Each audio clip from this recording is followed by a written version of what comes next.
Eu vou diminuir uma telinha aqui, porque senão... Vamos lá.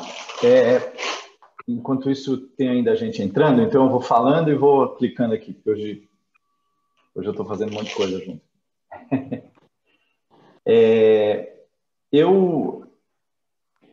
Eu resolvi, depois que eu lembrei e fui lembrado que eu ia falar hoje, eu resolvi colocar esse tema, porque eu acho que foi uma semana daquelas de tirar o fôlego de qualquer um, né? E aí eu me peguei ao longo da semana, entrando nesse... Eu vou pedir só, eu acho que tem gente com... Só um minutinho, com o microfone aberto. Se puder colocar no mudo, pronto. Eu me peguei ao longo da semana entrando nessa roda de notícias que foram muito, acho que, impactantes ao longo da semana, né? Recorde de mortes, mais restrições, falta de vacina, conturbações em Brasília, não falta nada, né? E aí um dia eu estava preocupadíssimo com tudo, falei, meu Deus do céu, acordei no dia seguinte e falei, não, peraí, não é possível. Assim não pode ficar, né? E foi quando eu comecei a escrever um pouquinho do que a gente vai ver hoje, mesmo porque eu li algumas coisas, entre as coisas que eu li tinha o texto que o Reginaldo escreveu, que é lindo, depois eu recomendo todo mundo a ler.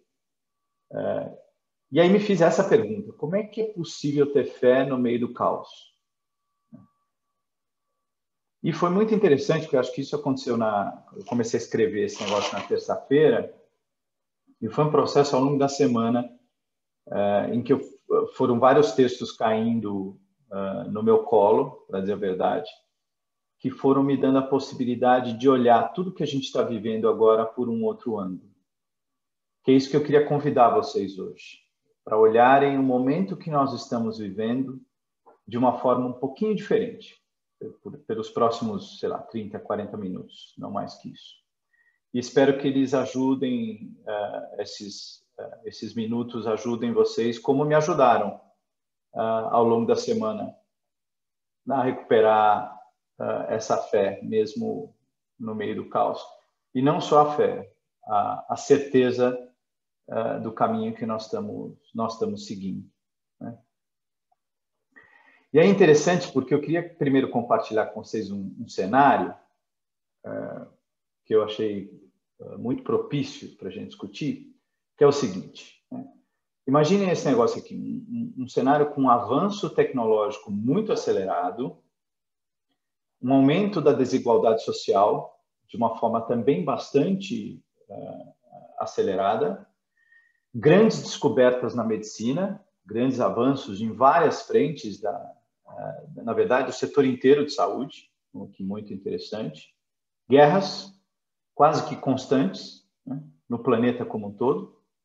Obviamente não podia esquecer da pandemia e um fator que todos nós carregamos no nosso íntimo, de uma forma muito intensa, eu acho que todos nós.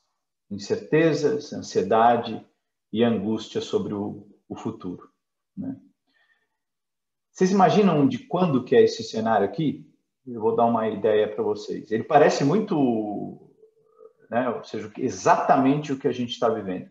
Tenho certeza que se eu apresentar essa lista aqui para qualquer pessoa do planeta hoje, todo mundo vai dizer, é exatamente o que nós estamos vivendo. Começamos a viver isso de uma forma muito intensa em 2020, né, fundamentalmente por causa da pandemia, que acabou, inclusive, ocasionando vários dos outros impactos aqui, e esse ano, novamente, né? Mas esse é o cenário de 100 anos atrás, exatos 100 anos atrás, 1920. Esse era e eu peguei esse artigo de uma pessoa que justamente desenhou, dizendo, olha o que o mundo vivia há 100 anos atrás, logo depois da Primeira Guerra Mundial, muito ainda vivendo os resquícios da gripe espanhola e mais uma série de coisas que vinham acontecendo. Pois é, 100 anos depois, estamos nós aqui vivendo algo, se não igual, muito, muito parecido, né? E é interessante porque as atitudes que, inclusive, foram descritas, que eram muito, pelo menos, estudadas em 1920, eram dois tipos de atitudes, na verdade, nas pessoas, que, de novo, se assemelham muito ao que a gente está vivendo aqui.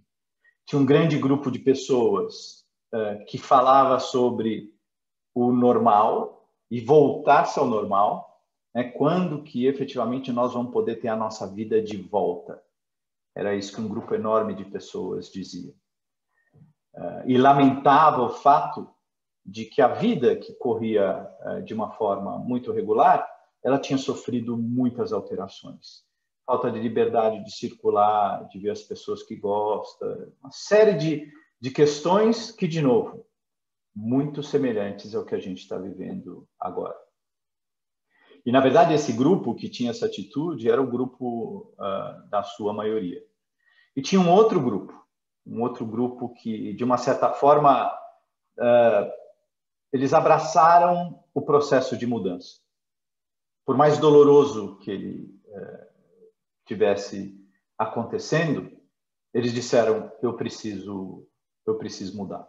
E olha que coisa interessante, eu tenho até uma história pessoal na minha família, que aconteceu exatamente nesse período. Meu avô era italiano, né, obviamente, como meu nome não deixa de mentir, e ele saiu da Itália um pouquinho depois, entre 1919 e 1920, um pouco depois da primeira Grande Guerra.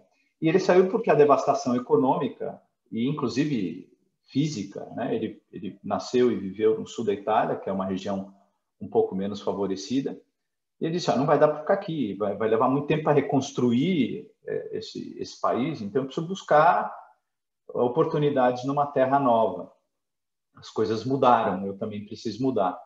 Ele e o irmão saíram de carona do sul da Itália, foram até um porto mais ao norte do país e resolveram lá nesse porto pegar 2 navios diferentes. Porque eles falaram, se a gente pegar o mesmo navio, a gente vai acabar indo para o mesmo lugar, e se o lugar não for muito bom e não prover muitas oportunidades, nós dois vamos estar encrencados. Então vamos cada um para um canto, porque a nossa chance de sucesso é maior. O meu avô pegou um navio aqui para o Brasil, e o irmão dele pegou um navio para o Canadá. Eles nunca mais se viram. Muito interessante isso. E numa outra oportunidade eu conto um pouquinho o desenvolvimento dessa história. Mas esses dois, por exemplo, meu tio-avô e meu avô, falaram, precisamos mudar, precisamos fazer alguma coisa, né?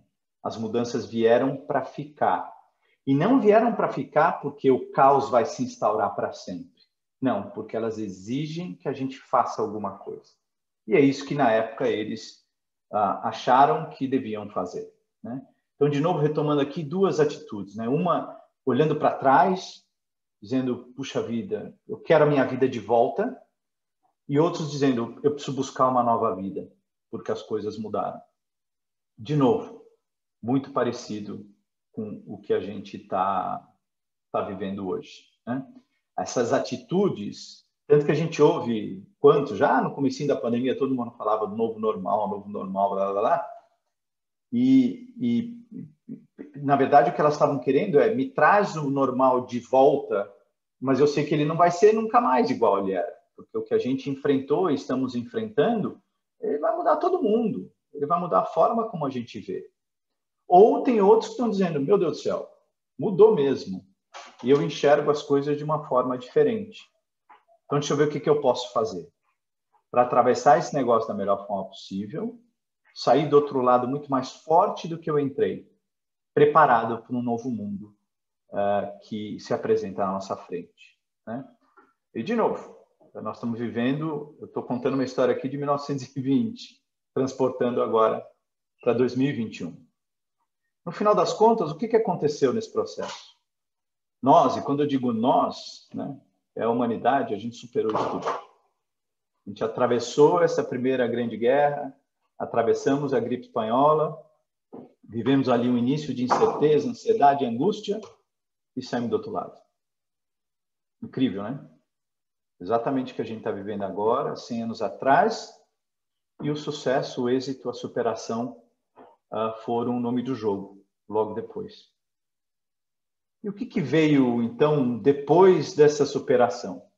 E esse é um artigo que tem no Globo muito interessante, diz, puxa, a hora que o caos passou, eu grifei algumas coisas aqui, é um texto muito grande, mas olha o que ele diz aqui em alguns trechos pequenos. A efervescente criação cultural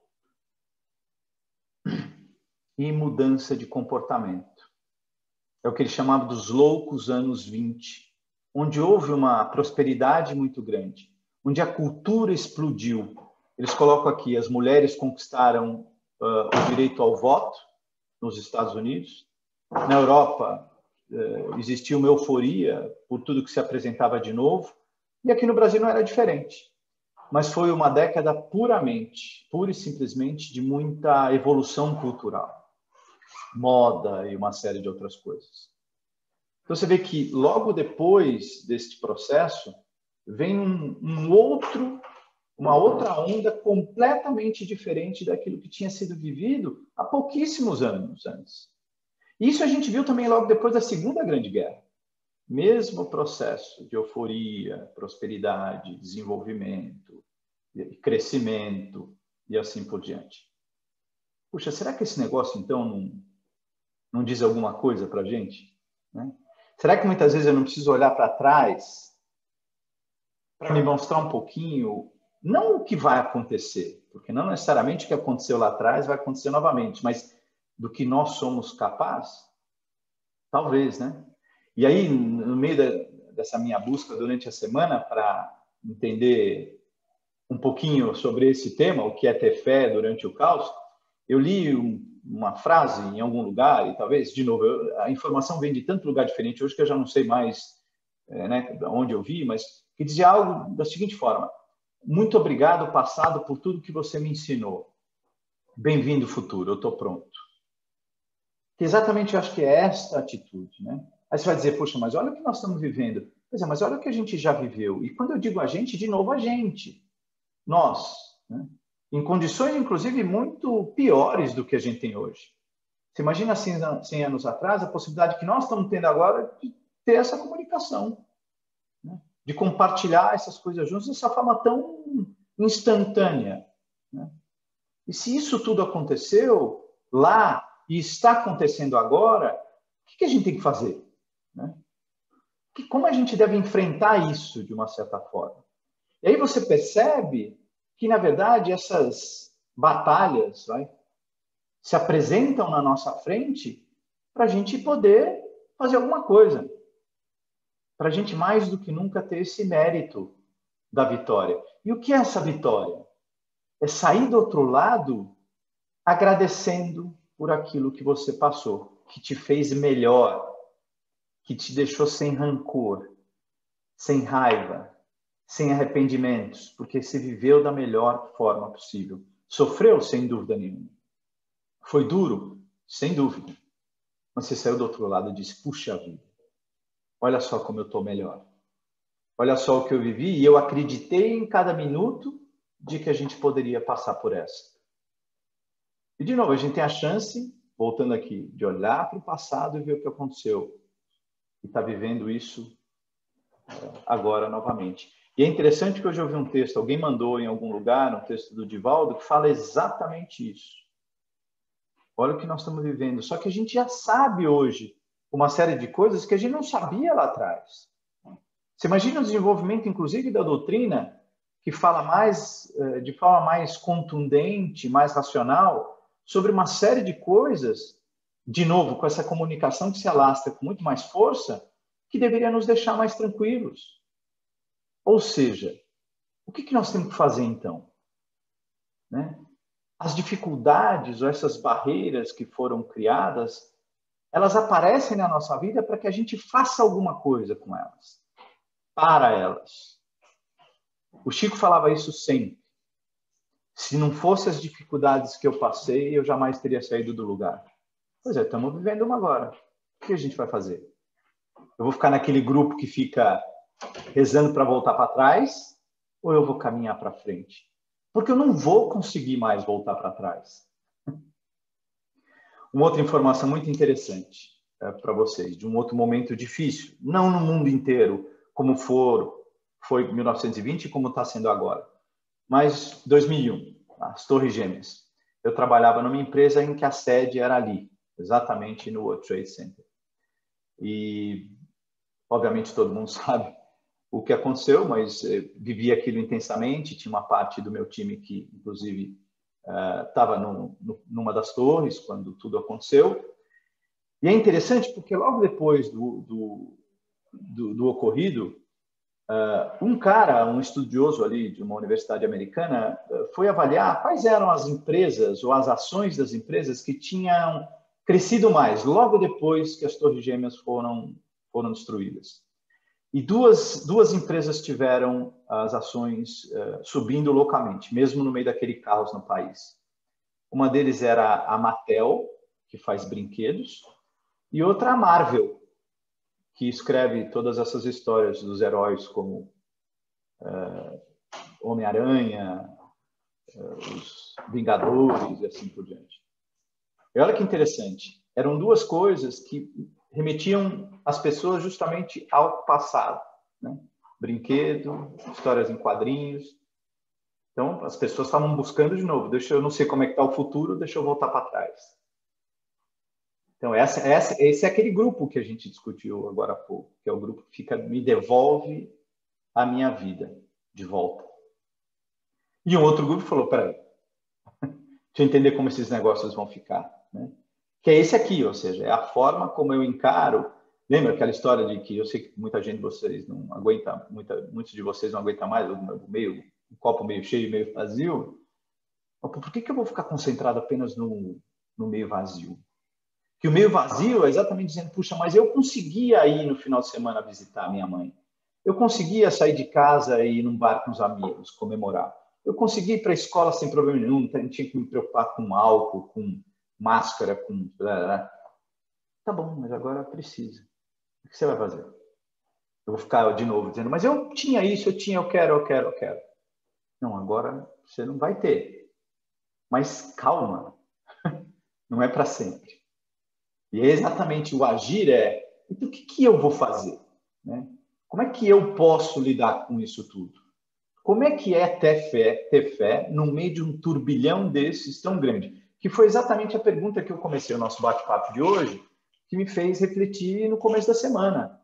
Né? Voltando aqui, no começo da semana eu assistindo o jornal à noite, aquele jornal do terror, que deixa você com pesadelo por 3 meses, não, recorde de mortes no Brasil, Brasil responsável por 10% das mortes no mundo todo, recorde de contaminação, colapso do sistema de saúde, briga em Brasília, falta isso, falta aquilo. Meu Deus do céu. O que eu posso fazer?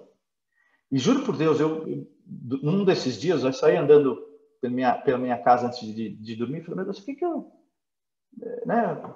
Por onde começa aqui? Para você acordar de manhã dizendo, vamos em frente, que as coisas vão ficar melhores, né? E aí eu fiz essa listinha para mim, que eu queria compartilhar com vocês, né? A primeira coisa é fazer tudo o que estiver ao seu alcance. E o que é isso para mim? Né? Obviamente, cada um interpreta do jeito que quiser. Para mim no dia seguinte eu liguei para minhas irmãs e falei, vocês precisam se cuidar, as coisas não estão indo bem, precisam talvez ir no supermercado, comprar algumas coisas, é capaz das restrições não permitirem que os supermercados fiquem abertos. Tem uma moça que trabalha aqui em casa que a gente falou, olha, não venha, não pegue mais transporte público, fique em casa. Fui numa senhora aqui no prédio que é sozinha e, olha, se a senhora precisar de alguma coisa, está aqui. Gente, não vamos mais sair de casa, tranca tudo, fica um pouquinho, vamos nos resguardar.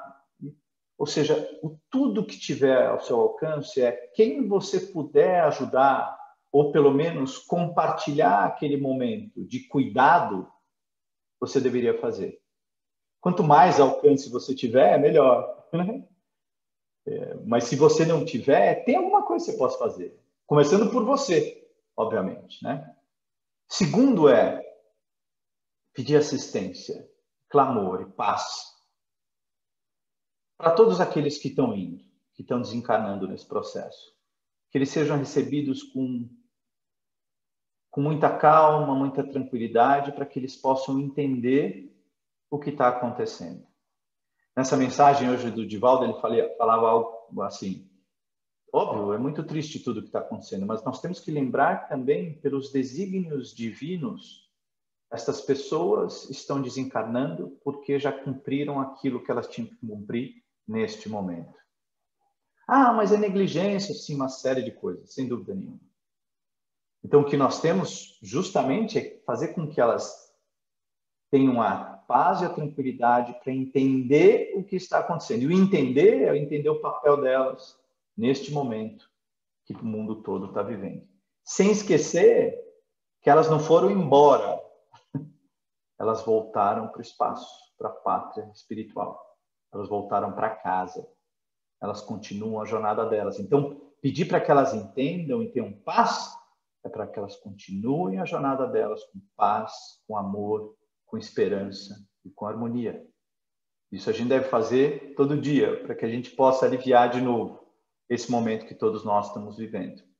Sem esquecer de orar para aqueles que têm posição de liderança, seja aqui no Brasil, principalmente os governantes, ou das grandes instituições, para que eles, sim, que têm um alcance maior que o nosso, possam ter a compreensão do seu papel importante agora. Papel crítico, de poder agir de uma forma mais abrangente, devido ao seu alcance. Para que eles tenham a consciência na posição que eles estão e o que é esperado deles. Ah, mas isso e aquilo. E sem discussão nenhuma política. Sem nenhuma discussão política. Apenas para que eles tenham... Se você não gosta de fulano, beltrano, não tem problema, mas ore da mesma forma. Quanto mais consciente esta pessoa tiver do papel que ela deve ou está exercendo nesse momento, melhor para todos nós. Ao invés de ficar mandando flechas de pensamento negativo, mande ao contrário. Você não gosta do Bolsonaro? Mande luz para o Bolsonaro. Você não gosta do Lula? Mande luz para o Lula. Para que eles todos possam ter a clareza. Ah, mas isso não vai acontecer nunca. Pois é. São essas atitudes que não ajudam no nosso agir. O que a gente pode fazer? Passar a mão no telefone, ligar para o presidente de cada... Eu não consigo fazer isso. Então, o que eu consigo fazer? Eu consigo orar para que o espaço tenha essa abertura. A gente sabe que isso é possível. Ah, mas isso é muito pouco. De novo, lembra que eu comecei a fazer essa listinha para mim, quer dizer, eu não consigo ficar parado assistindo tudo isso e apenas lamentando. Então, eu vou fazer tudo o que estiver ao meu alcance. Né? Eu preciso ter paciência com aqueles que estão sofrendo, e não necessariamente todos aqueles ligados à pandemia, ligados ao vírus, aqueles que estão com medo do vírus, aqueles que estão em pânico, que não sabem o que vai acontecer com o seu emprego, com a sua casa, com seus filhos, com seus pais. Paciência. Eles vão oscilar muito, o humor, os sentimentos, as palavras, os pensamentos. Precisamos ter muita paciência com isso. Precisamos amparar aqueles que se acham sós. E quando eu digo amparar, e o Luiz fala isso aqui com frequência, é um telefonema, um oi, qualquer coisa eu estou aqui, um WhatsApp, precisa de alguma coisa eu estou aqui. Olha, se quiser falar comigo, é só ligar. Ah, agora eu não posso falar, mas te ligo já já.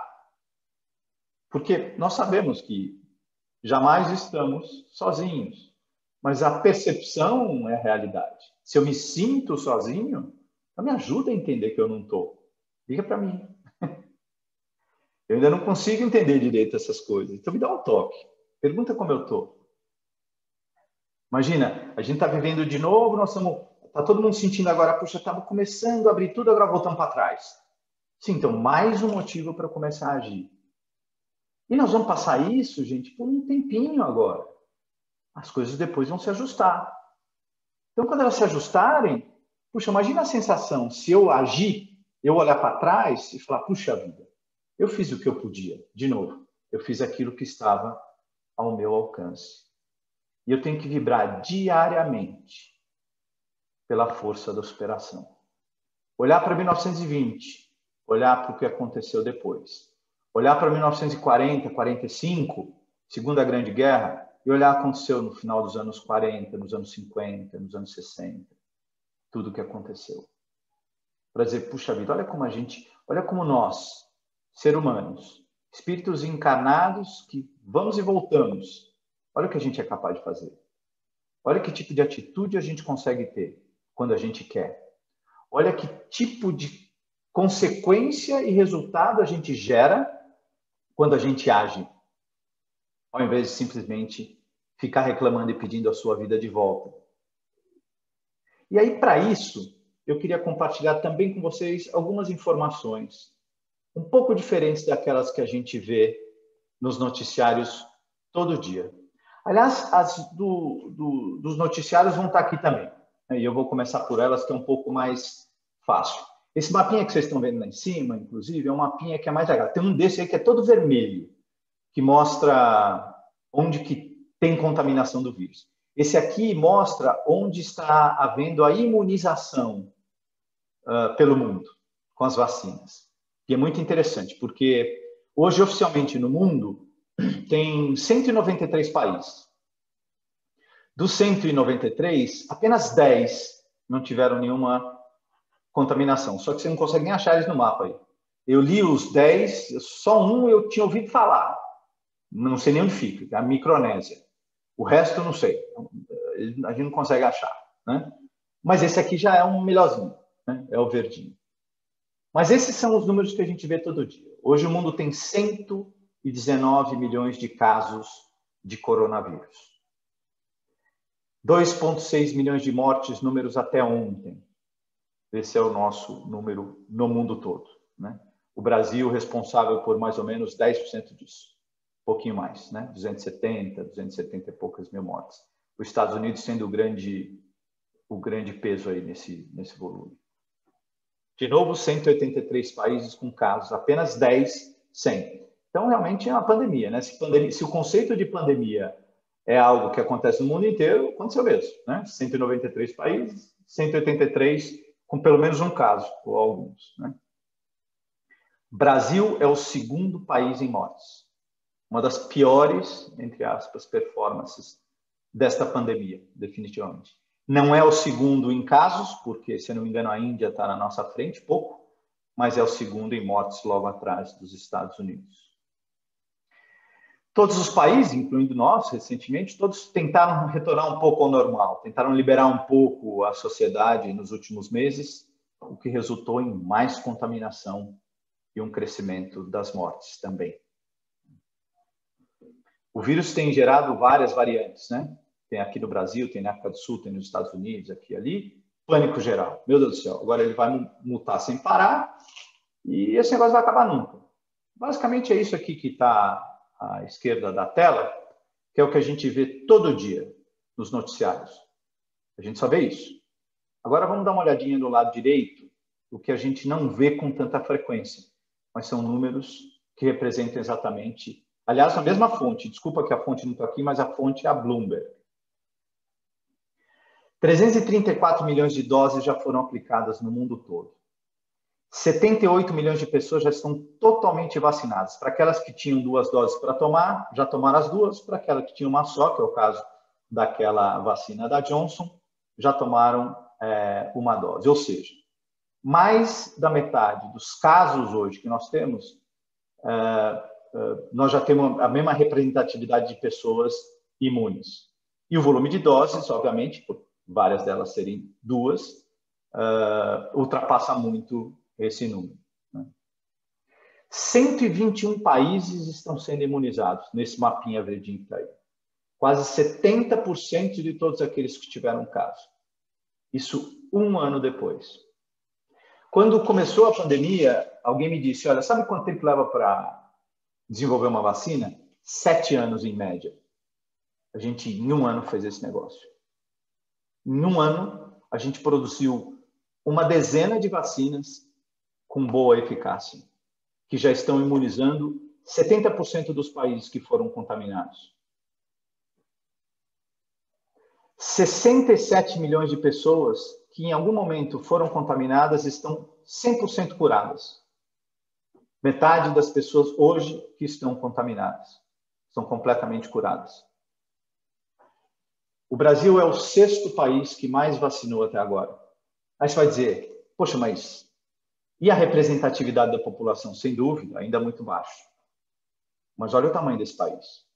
Você vai olhar para alguns países, como Israel, por exemplo, já vacinou um monte de gente, uma porcentagem enorme da população, mas o país é muito pequeno.